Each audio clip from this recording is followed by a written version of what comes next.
प्रियंका गांधी, प्रियंका गांधी, राहुल गांधी, राहुल गांधी, प्रियंका गांधी। बिल्कुल आराम से खड़ा।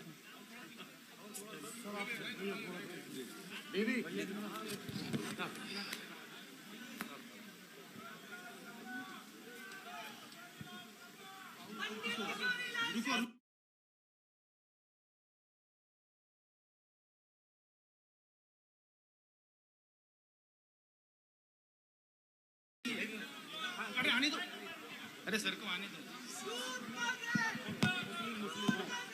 रुकिए रुकिए, बस बस। अरे माला चल रहा है। रुको, माला लेके किसने बोला? रुको, अध्यक्ष ने बोला। अब रुको, माला छोड़ दो, माला छोड़ दो। अरे नाम है तो आ जाना। अरे नाम है भाई। अरे आ जाने, आ जाने, आ जाने।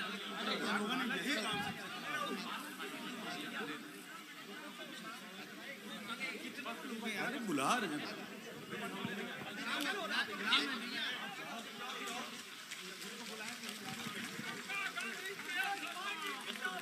प्रियंका गांधी जिंदाबाद, प्रियंका गांधी की अलसरबाद।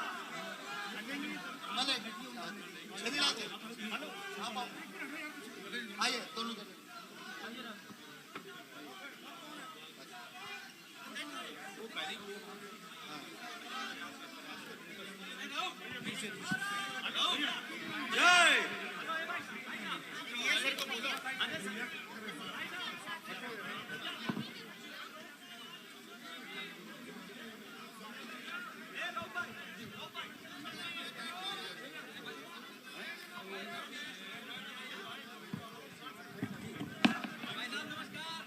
मोहैया केसरिया की धरती पर हम सबकी नेता आदरणीय बहन प्रियंका जी आ गई हैं। मैं सभी साथियों से अनुरोध करता हूं कि अपने अपने स्थान पर यथावत बैठ जाएं। अब बड़े ही अदब के साथ आदरणीय भाई साहब के एल शर्मा जी को मैं आमंत्रित करता हूं कि आप स्टेज पर आएं और अपने शब्दों से सभी को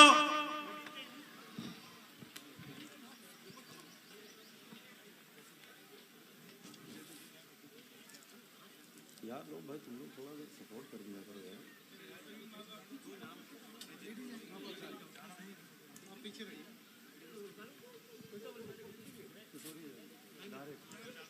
ज्यादा ना करो। एल शर्मा जी कर लो। जी जी जी भैया।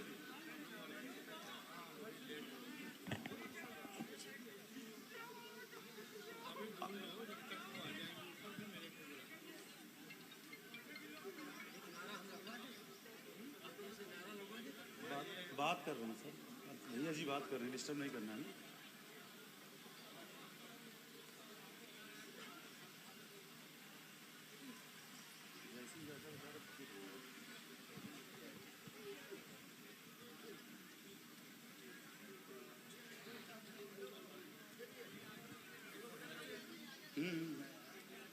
हेलो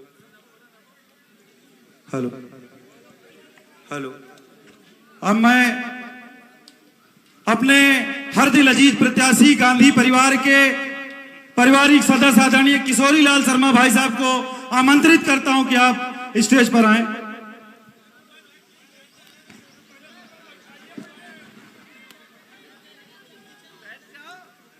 बैठ जाओ भैया, बैठ जाओ, इधर भी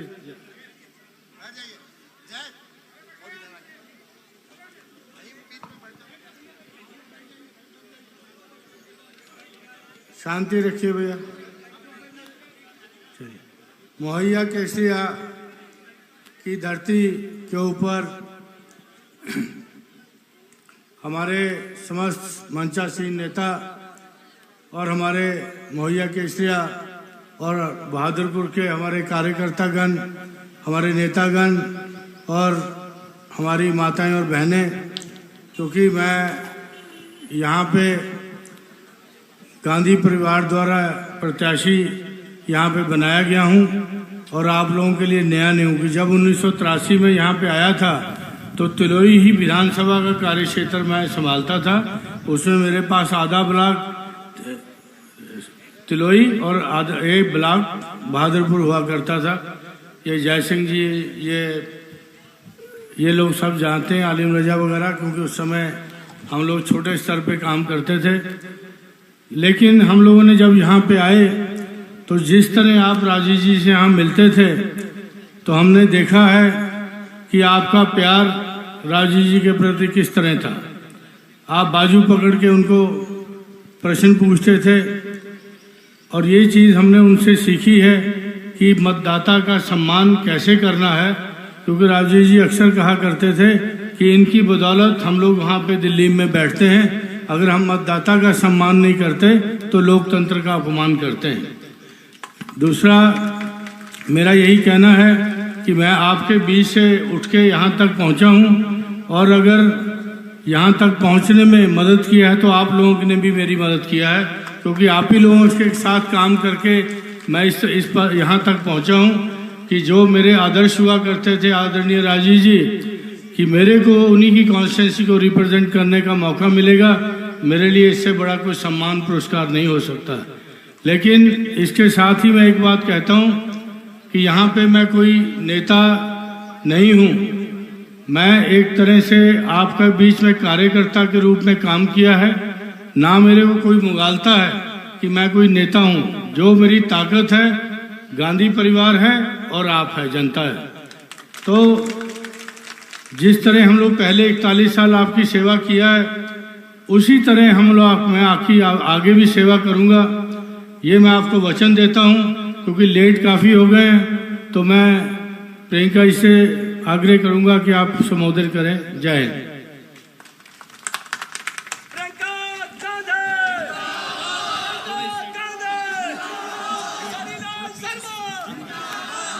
राजू भैया अमर रहे।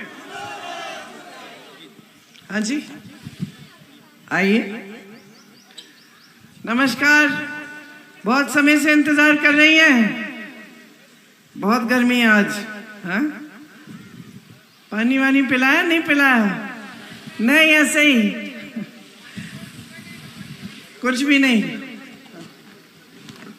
चलिए फिर मैं आपको ज्यादा कष्ट नहीं दूंगी, जल्दी जल्दी कुछ बातें करूंगी। कुछ देश के बारे में बातें हैं और कुछ अमेठी क्षेत्र के बारे में। मंच पर आसीन सभी नेतागण, सभी पदाधिकारी, हमारे प्यारे और निष्ठावान साथी श्री जय सिंह जी, श्री किशोरीलाल शर्मा जी, जिन्होंने 40 सालों के लिए यहाँ अमेठी और रायबरेली क्षेत्र में आपकी सेवा की, सबका इस सभा में बहुत बहुत स्वागत है। देखिए, मैंने आपसे कहा कि देश के बारे में और आपके क्षेत्र के बारे में कुछ बातें करनी है। तो सबसे पहले मैं ये कहना चाहूंगी कि यहाँ पे अमेठी क्षेत्र में आपने एक राजनीतिक सभ्यता स्थापित की, आपने ही की। ये आपकी जागरूकता थी कि बार बार आपने मेरे पिताजी, मेरी माताजी को जिताया, और इस किसी आधार पर नहीं जिताया।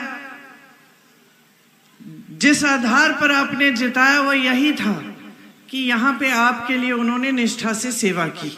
आपने देखा कि पिताजी के कार्यकाल में अमेठी कितना बदला।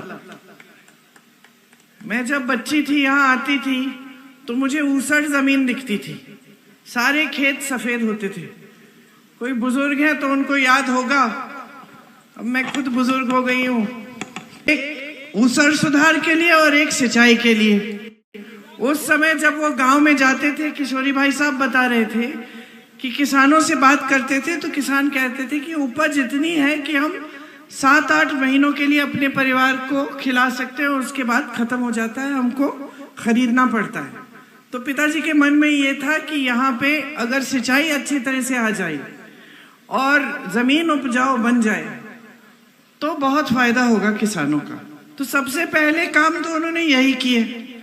उसके बाद उन्होंने विकास के कार्य किए, बड़े बड़े उद्योग खुलवाए, यहाँ BHEL, HAL, बड़ा अस्पताल खुलवाया, संजय गांधी अस्पताल, और ऐसे तमाम काम किए। आज जो सड़कें अमेठी को बाकी देश से जोड़ती हैं, जो बड़ी बड़ी हाईवे हैं, ये भी सोनिया जी के कार्यकाल में बनी और राहुल जी के कार्यकाल में बनी।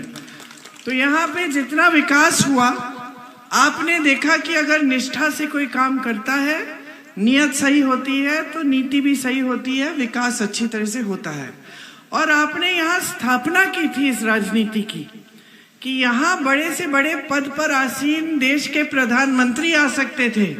बहनों, आपके गांव जब आते थे, आपसे अच्छी खासी डांट खाते थे। ये स्थापित किया आपने राजनीति कि नेता जवाबदेह बना आपके प्रति, चाहे प्रधानमंत्री ही हो। अगर आपके यहाँ आते थे तो बगैर घबराए आप बोल देते थे कि देखिए मेरे बिजली का खंभा आपने लगवा लिया, इसमें तार नहीं लगा, इस बार वोट नहीं देंगे। मजाक से भी प्यार करते थे बहुत, लेकिन जब डांट लगानी थी तो डांट भी लगाते थे। पैदल घूमे हैं, देखिए पैदल घूमे हैं, खुद गाड़ी चला के घूमते थे, चाहे वो हो, चाहे सोनिया जी मेरी माता जी हो, या उनके बाद राहुल जी हो। हम सब ने भी अपनी राजनीतिक सभ्यता आप ही से सीखी, क्योंकि आपने पिताजी को दिशा दिखाई। हमेशा जब कुछ अच्छा नहीं लगा तो डांट दिया, कुछ अच्छा लगा तो प्यार भी कर दिया, प्यार से मिले जुले। तो ये एक सभ्यता, एक जो श्रद्धा रही आपके बीच और उनके बीच, एक तरफा नहीं था। ये नहीं था कि आप श्रद्धा कर रहे हैं लेकिन आपकी श्रद्धा नहीं हो रही है। तो ये जो यहाँ की जो सभ्यता है राजनीतिक, और यहाँ की जो पुरानी परंपरा है जो आप ही ने स्थापित की यहाँ और रायबरेली में, दोनों जगह, ये इस देश की पुरानी राजनीतिक परंपरा होती थी। महात्मा गांधी जी भी पैदल आपके बीच आए, चले, और जब आंदोलन किया उन्होंने, तो हमारे धर्म के आधार पर हिंदू धर्म ने जो सिखाया था कि सत्य के पथ पर चलो, सत्यमेव जयते, उनका नारा था। और आप ही ने देखा, जो बुजुर्ग हैं यहाँ, जो आपके पूर्वज हैं, वो सब जानते हैं कि किस तरह से इतने बड़े साम्राज्य को उन्होंने झुकाया सिर्फ सत्य और अहिंसा के बल पर।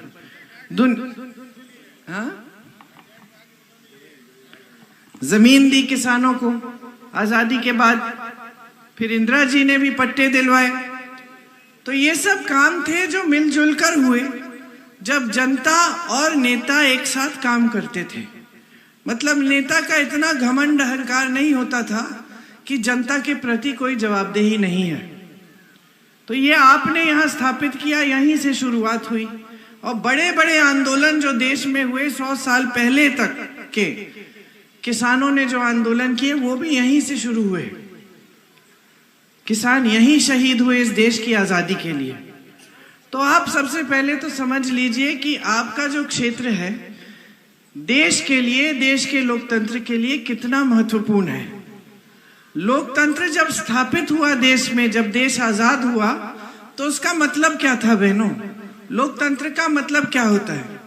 लोकतंत्र में जैसे अगर आपके पास वोट का अधिकार है, आप गांव की महिलाएं हैं, आपके पास उतना ही अधिकार होगा जितना प्रधानमंत्री जी के पास होगा। आपके पास भी वोट है, उनके पास भी वोट है।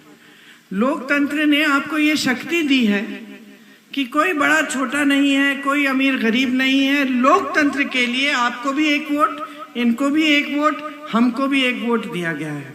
और इस वोट से आप अपना भविष्य बदल सकते हैं, अपने अधिकारों को मजबूत कर सकते हैं। आप एक नई सरकार चुन सकते हैं कि भाई आपके लिए काम क्या करेगी, वो समझ के अपनी जागरूकता से।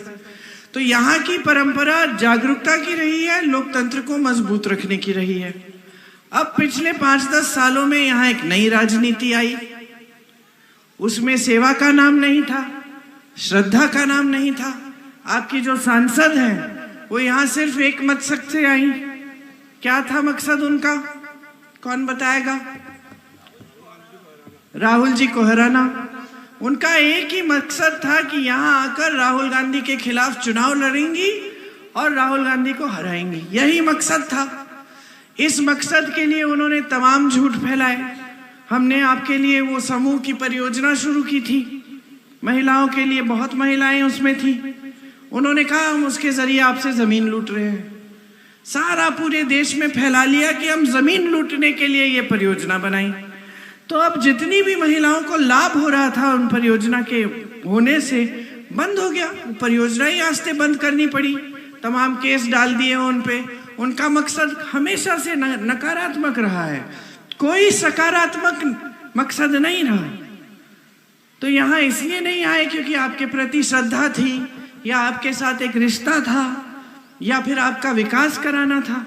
वो तो यहाँ इसलिए ही आए अपने राजनीतिक मकसद को पूरा करने के लिए। बस मकसद पूरा हो गया, पिछले चुनाव में भैया हार गए, तो फिर विकास काम है सबका नामो निशान नहीं। सिर्फ जब टीवी वाले आते हैं, मीडिया वाले आते हैं, तब आती हैं सामने, और फिर भी झूठ फैलाती हैं। उसके बाद कोई दिखाई नहीं देता। तो आपके लिए कोई योजना नहीं लाई है। तो यही होता है जब गलत तरह की राजनीति आती है, जो सच्चाई पे आधारित नहीं होती है। हमने हमेशा ये कोशिश की है कि आपको सच बताएं। अगर आप बोलोगे कि यहाँ हाईवे बना दो, और हमें लगता है कि ये नामुमकिन है, नहीं बन सकती, तो हम बता देते कि दीदी यहाँ हाईवे नहीं बनेगा, लेकिन एक सड़क बना देंगे, अच्छी सड़क बना देंगे, हाईवे नहीं बन सकता। यहाँ सच बता देते थे, जो कर सकते हैं, जो नहीं कर सकते। और यहाँ एक और प्रतीक बना कि किस तरह से जब केंद्र में भी सरकार होती है और प्रदेश में भी सरकार होती है, तो किस तरह से विकास हो सकता है। उस जमाने में जब पिताजी प्रधानमंत्री थे, तब पूरा देश देखता था अमेठी की ओर, और देखते थे, कहते थे कि देखो कितना विकास हुआ है वहां। बल्कि तब आलोचना ये होती थी कि राजीव गांधी जी सारा विकास का जितनी भी निधि है अपने ही संसदीय क्षेत्र में डाल रहे हैं, ये आलोचना होती थी। लेकिन ये आलोचना कभी नहीं हुई कि यहाँ विकास नहीं हो रहा है। तो ये सब आपकी परंपरा रही है। आज देश में जो राजनीति है, कमाल की राजनीति है। आज का जो भाजपा का जो नेता है, चाहे वो प्रधानमंत्री हो, चाहे आपके यहाँ के सांसद हो, ये सब सोचते हैं कि जनता के प्रति कोई जवाबदेही नहीं है, क्योंकि इन्होंने धर्म के आधार पर आकर आपसे वोट ले लेना है। तो मैं किसी के घर गई, यूपी में, जब मैं फिरोजाबाद में मैं काम कर रही थी, किसी के घर गई, एक महिला थी घर में। तो मैंने पूछा कि पानी आ रहा है? नहीं। अच्छा, सड़क बन गई तुम्हारी? नहीं बनी। बिजली आती है? नहीं, 2-2 घंटे आती है। रोजगार मिला किसी को? नहीं मिला। बच्चे पाठशाला जाते हैं, हाँ, कोई अध्यापक नहीं आता, हम लोग जो पढ़ा सकते हो पढ़ा लेते हैं। फिर मैंने पूछा, अच्छा वोट किसको देंगी? तो कहती है उसी विधायक को देंगे जिसको पिछली बार दिया है। और मैंने कहा उससे पहले? कहती उसी को दिया। तो मैंने कहा तो काम क्या किया इसने तुम्हारे लिए? कहती है कुछ नहीं किया दीदी। मैंने कहा फिर क्यों वोट दे रहे हो? हमारी जाति का है और हमने शपथ ली है धर्म के नाम पर, भगवान के नाम पर, हम भाजपा को ही वोट देंगे। हंस रही हो? अच्छा हंस रही हो। नौजवानों समझ जाओ ये चीजें, मतलब अंधे होकर आप वोट दे रहे हैं। तो मैंने समझाया कि आप तो वोट दे रहे हैं इनको भगवान के नाम से, धर्म के नाम से, लेकिन इनकी जवाबदेही कहाँ है? कुछ काम नहीं कर रहे हैं। ये सोच रहे हैं कि 5 साल बाद आएंगे, फिर से वही बातें आपके घर आके दुरदुरिया कर लेंगे, आपको बोलेंगे भगवान के नाम वचन दो कि आप हमें वोट देंगे, आप वोट दे देंगी। काम करने की जरूरत ही नहीं है। तो आपने जब इस राजनीति को उभरने दिया तो जनता के प्रति जवाबदेही खत्म कर दी है। लगभग 10 सालों में प्रधानमंत्री जी तक के व्यक्ति जो इस देश का सबसे बड़ा पद संभाले हैं, वो भी इतना आदर नहीं करते हैं इस देश की जनता का कि अगर चुनाव में आए हैं प्रचार करने के लिए, वोट मांगने के लिए, तो कम से कम जनता को इतना बता दे कि 10 सालों में किया क्या है आपके लिए। इतना भी आदर नहीं है। आपसे फिजूल की बातें कर रहे हैं। आजकल मैं देखती हूँ, मुझे यकीन नहीं होता कि ये देश के प्रधानमंत्री हैं। कभी कह रहे हैं कि सावधान रहो, अब और हंसोगी सावधान रहो, कांग्रेस पार्टी वाले एक्सरे की मशीन लाएंगे तुम्हारे घरों में और वो एक्सरे की मशीन तुम्हारे मंगलसूत्र, तुम्हारे गहने को खोज लेगी और कांग्रेस वाले उसको चुरा के किसी और को दे देंगे। ये बात कह रहे हैं। कोई कम नहीं, हमारे देश के प्रधानमंत्री कह रहे हैं। एक जगह तो गुजरात में उन्होंने कहा कि अगर तुम्हारी 2 गाड़ियां हैं, एक गाड़ी चोरी हो जाएगी, और अगर 2 घर हैं तो ये कांग्रेस वाले एक घर ले लेंगे, और अगर 2 भैंस हैं तो एक भैंस चोरी करके कांग्रेस वाले ले जाएंगे। ये बातें हमारे प्रधानमंत्री कर रहे हैं। अब हम लोग, तुमसे छोटी थी मैं, जब मेरे पिताजी ने मुझे भेजा यहाँ प्रचार करने के लिए, तो मैंने पिताजी से पूछा कि भाई क्या कहूँ मैं जनता को, तो उन्होंने किसी भैंस की बात नहीं की। उन्होंने कहा जनता को ये सुनाओ कि हमने क्या काम किए हैं, और समझाओ कि अगर हमें वोट मिलेगा तो हम और भी काम करके दिखाएंगे। तो उस समय का प्रधानमंत्री, और सिर्फ राजीव जी नहीं, उनके बाद वाले भी, यहाँ तक कि मैं कहूंगी कि भाजपा के भी जो वाजपेयी जी थे, वो एक सभ्य इंसान थे। जनता के प्रति उनका आदर भी था, और उनको ये भी समझ थी कि जनता के प्रति कुछ जवाबदेही है, कुछ काम करना है। आज के जो नेता हैं, कहीं आपने सरकार चुन ली, उनको पसंद नहीं आई, किसी और पार्टी की चुन ली, घूस दे के, डरा धमका के, तमाम गलत काम करवा के विधायकों से पलटवा देते हैं सरकार। खुलेआम करते हैं ये काम, कोई शर्म नहीं है कि लोकतंत्र को आप कमजोर कर रहे हैं। सब जगह मीडिया भी बताती है कि इस विधायक को 100 करोड़ मिले, उस विधायक को 50 करोड़ मिले, और दल बदल दी, और कोई कुछ कह नहीं रहा है। देश के प्रधानमंत्री आपको ये नहीं गिना सकते कि एक काम क्या किया है इन्होंने किसानों के लिए, लेकिन सारी इधर उधर की बातें करेंगे ताकि आपका ध्यान भटक जाए। कहते हैं कि मोदी जी अकेले हैं, भ्रष्टाचार के खिलाफ अकेले काम कर रहे हैं, इसीलिए सारे उनके पीछे पड़े हुए हैं। और सबसे बड़ी भ्रष्टाचार की स्कीम तो उन्होंने ही निकाली है। पहले नेता भ्रष्टाचार अगर करता भी तो छुप छुप के करता, इन्होंने तो स्कीम बना दी सरकारी, इलेक्टोरल बॉन्ड कि जो जो चंदा देगा उसका नाम गुप्त होना चाहिए। तो जितने भी गलत काम हैं जो नहीं होने चाहिए वो तो हो रहे हैं। देश की सारी संपत्ति बड़े बड़े खरबपतियों को दी जा रही है। अब मुझे बताओ बहने, आप दुकान जाती हो, मन में होता है कि 5 चीजें खरीदूंगी, कितनी खरीद के लाती हो? 2, कम से कम 3 चीज तो आप छोड़ देती हो, सोचती हो कि चलो इतनी जरूरी नहीं है, बाद में ले लेंगे, है ना? क्यों? क्योंकि पैसे पूरे नहीं हो रहे हैं। आप भी मजदूरी करती हो, खेती में किसान मजदूरी करता है, सुबह से शाम तक काम करता है। आज तो पिछले 6 सालों से ये भी समस्या है कि रात को जाके पहरेदारी करो अपने खेतों की। ये काफी नहीं था, ये काफी नहीं था कि आपका पसीना बहा रहे हैं ये लोग पूरे दिन। ये काफी नहीं था कि आपको धूप में काम करना पड़ रहा है, आपके हर खेती के सामान पे जीएसटी डाल दिया, हर सामान को महंगा कर दिया, पेट्रोल डीजल महंगा, सब कुछ महंगा।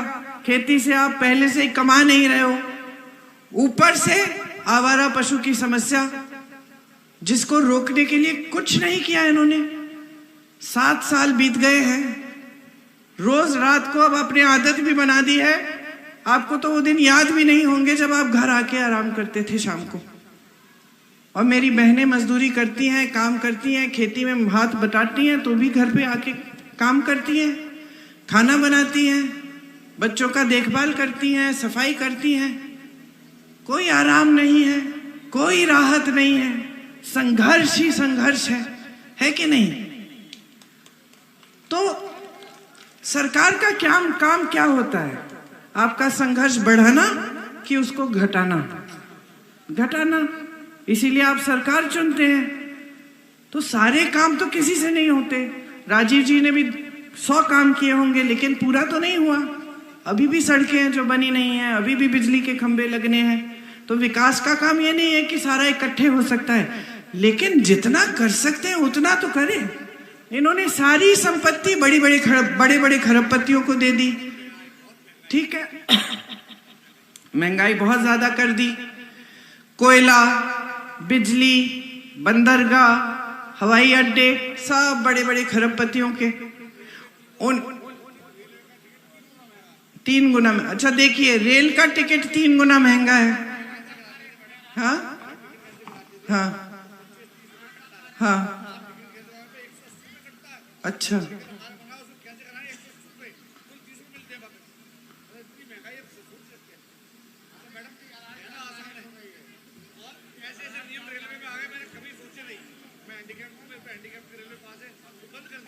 और फिर आपके लिए भी कोई सुविधा नहीं है, कोई सुविधा नहीं है।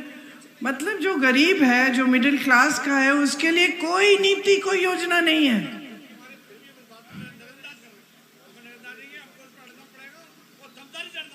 आपको क्या करना पड़ेगा, एक बहुत सीधी सी बात है। आपको हर चुनाव में ना जनता को आवाज उठानी चाहिए कि ये चुनाव मेरे मुद्दों पे लड़ो, बस इतना ही है, सीधी सी बात है। मुझे नहीं सुनना भैंसों के बारे में, मंगलसूत्रों के बारे में, मुझे नहीं सुनना। चुनाव के समय मुझे इन चीजों से मत बहकाओ। मंदिर मस्जिद की बातें चुनाव के समय मत करो। चुनाव के समय ये बात करो कि मेरी सड़क कौन बना रहा है, मेरे बेटे को रोजगार कौन दे रहा है, मेरी बेटी को सक्षम कौन बना रहा है, मैं अपने पेट को कैसे भरूंगी, ये काम करने हैं। ये बात करो चुनाव के समय। ये देखिए, अगर आप जागरूक बनेंगे ना तो यही होगा। मजबूर हो जाएंगे नेता। एक समय में नेता मजबूर होता था। आपके सामने बड़ा सा बड़ा नेता आता था तो जानता था काम नहीं करेगा, वोट नहीं मिलेगा। आज एकदम प्रथा बदल गई है। आज वो सोच रहे हैं धर्म के नाम पर कुछ भी कर ले। सारे खरबपतियों को सारी संपत्ति दे दी, कर्ज माफ हो रहे हैं उनके। 16 लाख करोड़ रुपए कर्ज माफ हो गए उनके पास पहले से हजारों करोड़ हैं। और यहाँ उत्तर प्रदेश में किसान आत्महत्या कर रहा है क्योंकि 1 लाख का कर्ज लेता है, 50,000 का कर्ज लेता है, चुका नहीं पा रहा है, खेती से कमा नहीं पा रहा है, खाद मिल नहीं रही है, कुछ खरीद नहीं पा रहा है, अपने बच्चों को भूखा रख रहा है। आज छोटे से छोटे गांव में, दूर दराज इलाकों में आज छोटा सा छोटा गरीब परिवार अपने बच्चों को शिक्षित करना चाहता है। आज वो जमाना नहीं है भाई साहब कि बच्चा बड़ा हुआ और उसको भेज दिया खेती में मजदूरी करने। नहीं है वो जमाना। आज जमाना ये है कि आप कर्ज लेंगे, आप मेहनत करेंगे, खून पसीना बहाएंगे, कुछ भी जुगाड़ करेंगे, लेकिन बच्चों को शिक्षित करेंगे ताकि बच्चा बड़े होकर रोजगार ले। और स्थिति क्या है? 70 करोड़ बेरोजगार जनता घूम रही है देश में। 30 लाख पद, जहां सेना में रोजगार मिलता था लोग दौड़ लगाते थे। बच्चे, मैं देखती थी 3-4 बजे सुबह तक। मैं जब काम कर रही थी यहाँ 2-3 साल पहले, तो हर गांव में सब दौड़ लगाते थे, परिश्रम करते थे सेना में भर्ती करने के लिए। क्या हुआ? मोदी जी अग्निवीर की स्कीम ले आए कि 4 साल सेना में काम करो, घर जाओ वापस, बेरोजगार हो जाओ फिर से। शहीद हो गए देश के लिए तो शहीद का दर्जा ही नहीं मिलेगा, पेंशन ही नहीं मिलेगा शहीद का। पुरानी पेंशन मिलती थी अधिकारियों को, आज पूछिए वो भी सुरक्षा नहीं है। जीवन भर काम करेंगे, पुराना पेंशन नहीं मिलेगा, कोई नया पेंशन बना दिया है। तो आपके लिए ना सुरक्षा है, ना कोई योजना है आपको आगे बढ़ाने के लिए। तमाम बेरोजगार है और सारी संपत्ति, सारी नीतियां बड़े बड़े उद्योगपति के लिए बन रही हैं। ऊपर से जो टीवी के चैनल हैं, जो मीडिया है, जो आपको दिखाती है सुनहरे सपने, वो भी सभी बड़े खरबपतियों ने खरीद रखे हैं।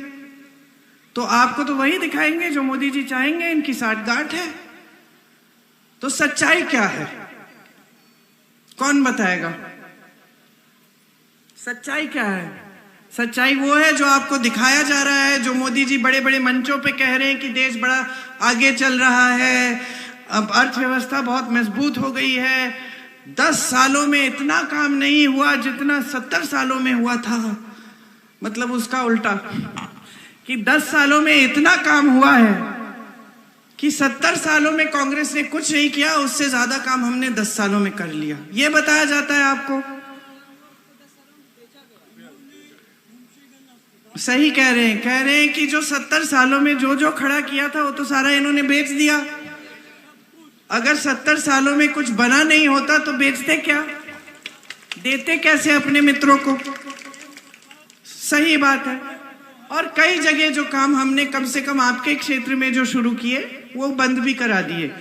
यहाँ भैया फूड पार्क लाने वाले थे, उसकी शुरुआत भी हो गई थी, उसको बंद कर दिया। उससे किसानों का कितना लाभ होता।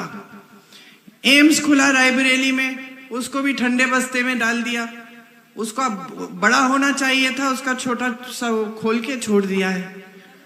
तो सच्चाई ये है, आपका संघर्ष है, सच्चाई आपका जीवन है, और कोई सच्चाई नहीं है इस देश में। सच्चाई इस देश का किसान है, जो रोज खून पसीना अपना बहा रहा है, मेहनत कर रहा है, लेकिन उसकी कमाई नहीं हो रही है। सच्चाई मेरी बहनें हैं, जो कुछ भी कर ले महंगाई का सामना नहीं कर पा रही हैं, रो रही हैं। सच्चाई इस देश का नौजवान है, जिसको रोजगार नहीं मिल रहा है, शिक्षित है, बीटेक, बीएससी, एमएससी, एमए सब कुछ कर लिया है, भर्ती की परीक्षा देता है, पेपर लीक हो जाता है, पेपर लीक होता है, फिर से देता है, घोटाला हो जाता है। सब अंधेरा ही अंधेरा है आपके सामने, और जितनी मुश्किलें वो बढ़ी जा रही हैं, बढ़ी जा रही हैं, लेकिन राहत नहीं मिल रही है। राहुल गांधी जी जो आपके सांसद होते थे, हाँ हाँ हाँ, अरे मोदी जी जब किसानों के बीच में कभी गए ही नहीं हैं, जब से प्रधानमंत्री बने हैं, जब किसी एक गरीब के घर में घुसे ही तक नहीं हैं, मोदी जी को देखते हैं ऐसा साफ सुथरा कुर्ता तो मैंने जिंदगी में नहीं देखा। हर 10 मिनट बदलते होंगे या फिर कुछ करते नहीं हैं। मेरे पिताजी घर आते थे और दाग भरे रहते थे, धूल, सर पर धूल, मुंह पे धूल, घबराहट हो जाती थी देख के। इधर इधर तक उनके हाथ पे निशान होते थे, दाग होते थे, लोग यूं यूं पकड़ के उनसे मिलना चाहते थे, नाखून के निशान होते थे। और ये आपके प्रधानमंत्री, ऐसी चमक है चेहरे पे कि महिलाएं जी, अगर हमको भी पता चल जाए ना कि क्या लगा रहे, तो हम सब भी लगाना शुरू करें, हम भी चमके उनकी तरह। खत्म कर लूं फिर बता लेना। तो मोदी जी तो अपनी दुनिया में रह रहे, कट गए आपसे। वाराणसी के सांसद हैं, मैं चुनौती देती हूँ, एक कोई बता दे मुझे कि किसी के घर कभी गए वाराणसी में। वो कल भी रोड शो किया उन्होंने, बड़ी गाड़ी में यूं खड़े हो गए, इतने ऊंचे कि हाथ भी नहीं पहुंचता वहां, और हाथ तो वो तो छोड़िए, जनता उधर है, इतने सुरक्षा कर्मी इधर, इतने उधर, और बीच में चल रहे खड़े हैं ऐसे, यूं यूं हाथ हिला रहे। उनको क्या मालूम कि आपके दुख क्या है? वो तो कट चुके हैं पहले ही आपसे, सिर सेठों के साथ दिखते हैं। कभी कष्ट नहीं किया है आपकी समस्याओं को सुनने का। वहां आपके सांसद जिनको आपने हराया, मेरे भाई, 4000 किलोमीटर पैदल चले हैं, कन्याकुमारी से कश्मीर तक चले हैं पैदल, रोज 4 महीनों के लिए चले। क्यों? आप सबसे मिलने के लिए, ये सुनने के लिए कि देशवासियों की क्या समस्याएं हैं, क्या दुख हैं, किस तरह से हमारी पार्टी इनको दूर कर सकती है। तो ये फर्क है नेताओं में, और ये विचारधारा की फर्क है, और ये एक राजनीतिक सभ्यता की फर्क है, और आपको ये समझना बहुत ही जरूरी है। आज कांग्रेस पार्टी आपके लिए कुछ गारंटी लाई है, मैं अभी बताऊंगी कि क्या है ये गारंटी। और आप फिर सोच सकते हैं कि ठीक है, अब ये भी हमको सुना रही हैं, चुनाव के समय चली जाएंगी, क्या पता करेंगे कि नहीं, है ना? तो कैसे, प्रमाण क्या है? हमारी प्रदेश सरकारों ने ये काम किए हैं। जैसे हम कह रहे हैं हमारी केंद्र में इस चुनाव में सरकार आएगी तो हम 25 लाख का स्वास्थ्य बीमा सब गरीब परिवारों को देंगे। ये काम हमने राजस्थान में किया, राजस्थान में ये लागू हुई ये स्कीम। 25 लाख तक जितना भी आपका इलाज है वो मुफ्त में होगा। मैं राजस्थान में जब गई थी तो ऐसे ऐसे लोगों से मिली जिनका हार्ट का ऑपरेशन मुफ्त में हुआ, कुछ देना नहीं पड़ा, सिर्फ जो पहचान पत्र बनाने के लिए पैसे होते हैं वही दिए, और बाकी उनको बीमा मिल गया, उनकी का पूरा इलाज हुआ।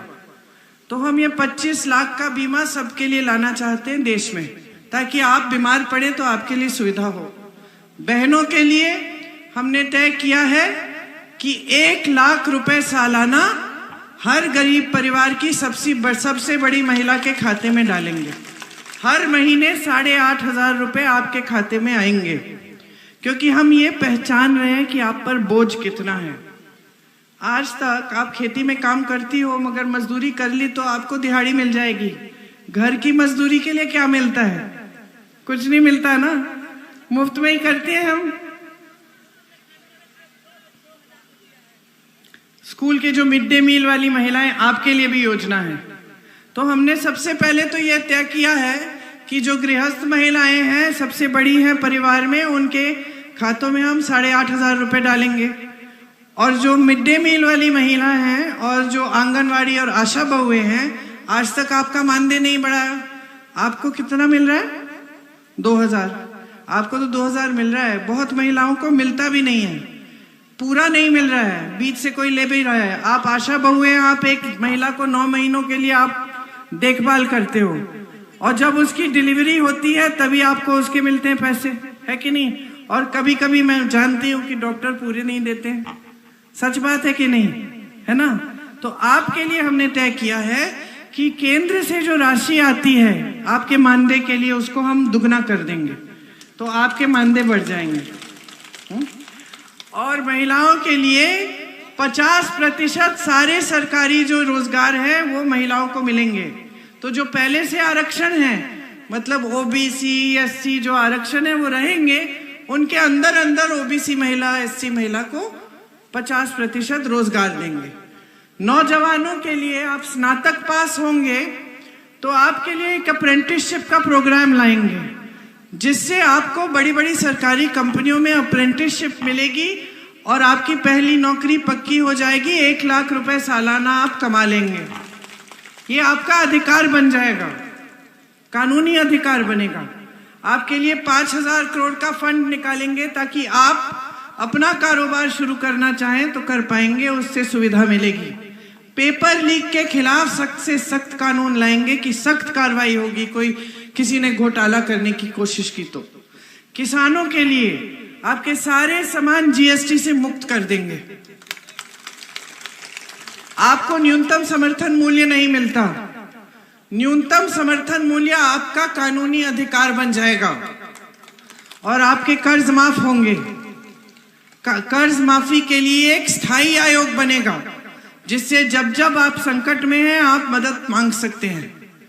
ये सब काम हम आपके लिए करना चाहते हैं, और इससे ज्यादा काम भी है हर वर्ग के लिए। हर जैसे कोई प्रोफेशनल्स है, मिडिल क्लास है, सबके लिए हमारे न्याय पत्र में हमने लिखा है, हम न्याय देना चाहते हैं। इस देश की जनता के साथ मोदी जी की सरकार ने बहुत अन्याय किया है, आपको गरीबी की खाई में छोड़ दिया है और बड़े बड़े खरबपतियों को और अमीर बनाया है। उनके लिए सारी नीतियां बन गई हैं। तो ये बात आप गहराई से समझिए। आवारा पशु की बात की मैंने, आपको मालूम है छत्तीसगढ़ में हमारी सरकार थी, इसी तरह से आवारा पशु ने आतंक फैला रखा था। तो छत्तीसगढ़ के मुख्यमंत्री जी ने तय किया कि हमें इस समस्या को सुलझाना है। तो उन्होंने गौशालाओं को बहुत मजबूत कर दिया। तो गौशालाओं में सारी सुविधाएं दे दी। यहाँ की गौशाला देखिए आपने, ये धर्म की बात करते हैं, गौ माता की बात करते हैं, और गौशाला में छप्पर तक नहीं लगाते। पानी नहीं है, चारा नहीं है, गैया ऐसे ही लेटी हुई है, धूप में मर जा रही है। मैंने देखे वो वीडियो, 2 साल पहले निकले थे सारे।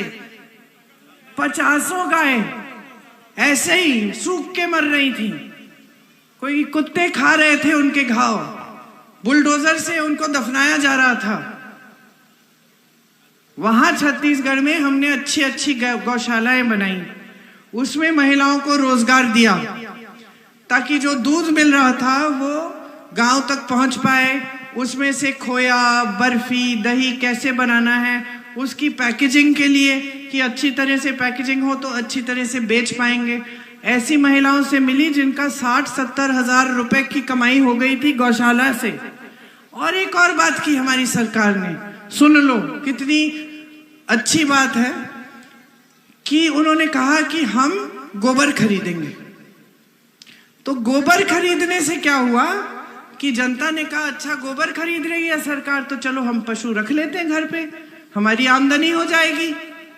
गोबर खरीद के सरकार ने गोबर गैस बना के आपके घरों में भेजा, तो सब खुश, आवारा पशु भी खुश, उसको खाने को मिल रहा था, उसकी देखभाल हो रही थी। आप खुश हो गए क्योंकि आपके गांव तक दूध भी पहुंच रहा है, गैस भी पहुंच रही है, रोजगार भी मिल रहा है बहनों को। आज कर्नाटका में कांग्रेस की सरकार है, वहां सारी बहनें फ्री में बस में यात्रा करती हैं, ऐसे घूम रही हैं कि पहले कभी नहीं घूमी। तीर्थ यात्रा कर रही हैं, अपने मायके जा रही हैं, रिश्तेदारों से मिलने जा रही हैं, हमने फ्री कर दिया सारा। आज कर्नाटका तेलंगाना में जिस तरह से हम स्कीम पूरे देश में लाना चाहते हैं कि आपके खातों में 8,500 रुपए डालेंगे, वहां अभी पहले से ही 2,000 रुपए जा रहे हैं हर बड़ी महिला के घर। तो प्रमाण है कि हमने काम करके दिखाया है। आप यहां तो जानते ही हैं, तो सिर्फ आपसे एक आग्रह है, पिताजी की कर्म भूमि है, उनके प्रति दिल में मेरे बहुत श्रद्धा है, आपके प्रति श्रद्धा है, क्योंकि आप वही जनता है जिन्होंने हमारी पूरे परिवार को आगे बढ़ाया, हमें सब कुछ दिया। तो एक ही आग्रह है कि जब आप अपना वोट डालोगे ना, तो जागरूकता और विवेक से डालो, समझ लो कि इसका क्या मतलब है, अगले 5 सालों में आपके भविष्य में क्या होने जा रहा है। इसको हल्के में मत लो, आप किसी के कहने पे मत डालो। आपको हम बता रहे हैं कि कांग्रेस पार्टी ने ये सब काम किए हैं, किसी से पता कर लो, कोई जान पहचान है, यहां से पलायन करके तमाम लोग गए हैं, पूछो कि ये सच है, प्रमाण लो और फिर अपना वोट डालो। अपना वोट अपने भविष्य को मजबूत करने का होता है, अपने लोकतंत्र, अपने संविधान को मजबूत करने का होता है। इससे आप ही का भविष्य बनेगा। नेताओं को कोई परवाह नहीं है, ज्यादातर नेता बना देते हो तो भूल जाता है।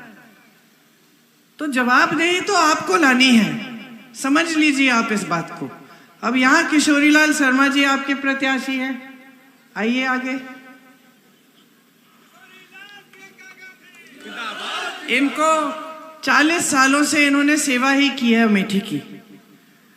गांव गांव को जानते हैं, आप किसी भी सड़क पे ले जाओ, बता देंगे कि कब बनी, किसने बनाई, कहाँ पे टूटी थी, किधर मरम्मत हुई और कहाँ पे अभी फिर भी ठीक करनी है। किसी की भी समस्या हो, हम इनको पकड़ाते थे, आप दरख्वास्त देते थे, हम दरख्वास्त इनको देते थे, बोलते थे जाइए जांच करिए और यहाँ पे समस्या हल करिए। तो समस्या हल कैसे करनी है वो भी जानते हैं, आपके बीच घुल मिलते हैं, आपको अच्छी तरह से पहचानते हैं, तो आपकी समस्याओं को भी समझते हैं। और फिर इन्होंने हमारे जैसे राजनीति के बारे में हमारे पिताजी से सीखा। एक सभ्यता रही है हम सबकी कि हम आपकी श्रद्धा करते हैं और इनकी भी है। तो इनको भारी से भारी बहुमत से जिताइए। यहां से एक बार फिर वही पुरानी राजनीति जो सच्चाई की राजनीति थी, सेवा की राजनीति थी, वही वापस लाइए और अपनी खुद की तरक्की करिए। यही कहना चाह रही थी। आप कुछ कहना चाह रही हो ना?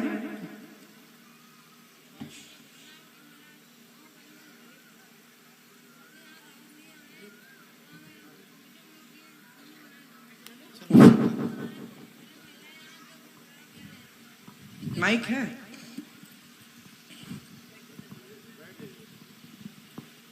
महिला गरीब थी तो वो लोग बहुत परेशान थे। साहूकार 10-10 हज़ार पैसा लेते थे। वो दिन में फारिश पड़ी है, पहले ठीक थी मैं। फिर महिलाओं ने समूह बना लिया। मैंने बाद गांव में हम लोग में पता गए थे कोषाध्यक्ष, हमारे शेरावाली ग्राम संगठन। आप कोषाध्यक्ष जी दीदी, हमारा ग्राम अच्छा चलता था। जब बहन पैसा लेना होता था वो मेरे पास आते थे कि दीदी पैसा निकला था, हम देते, सबको देते पैसा। दिन में जाकर काम करके वो लोग वापस करते हैं, वो जमा करते हैं हम लोग को, जमा करने से पैसा। तो बहन लिया, घर बनाया, पढ़ाया, अपना काम बढ़ाया अच्छे से। दीदी सब होते काम अच्छा चला। सारी बहनों ने इतनी अच्छी मदद किया कि राहुल भैया को हम जिता के आगे बढ़ाएंगे। सब बहनों ने, पूरे गाँव बहनों ने जिताया, आगे बढ़ाया। और वहाँ कोई नहीं वो था। परियोजना का कार्यक्रम जो था ना, वो आपको मालूम है कैसे शुरू हुआ? जी जी मालूम है पूरा। मैं हैदराबाद गई हूँ। अच्छा जी मैं गई हूँ, मैंने पूरे प्रदेश में काम यहाँ किया है। हाँ। जौनपुर बहुत दूर गई मैं। तो उस समय सुविधा होती थी। हाँ मैं लेकिन ठीक। क्योंकि इन्होंने इतना बड़ा आक्रमण किया है इस पे, हाँ दीदी। और इन्होंने कहा कि हम जमीन चुरा रहे थे और पता नहीं क्या दीदी क्या मेरे ग्राम संगठन पैसा बंद कर दिया तो गया। इसको बंद करना बंद पड़ा, कर दिया, बंद वो करना पैसा भी नहीं पड़ा। मिला वो। मैंने जानती थी कोशिश करते हैं, देखते हैं, कोशिश करते हैं ऐसा कुछ दोबारा शुरू हम करने चाहते का। हैं ऐसा अच्छा है, ठीक है। आगे बढ़े, 100 बार छुट्टी पाए पा गई बहुत आगे पाए। ठीक है बहन, पूरी कोशिश जी, जी, करेंगे। जी, बस ठीक यही है, मैं- धन्यवाद, धन्यवाद, जय हिंद।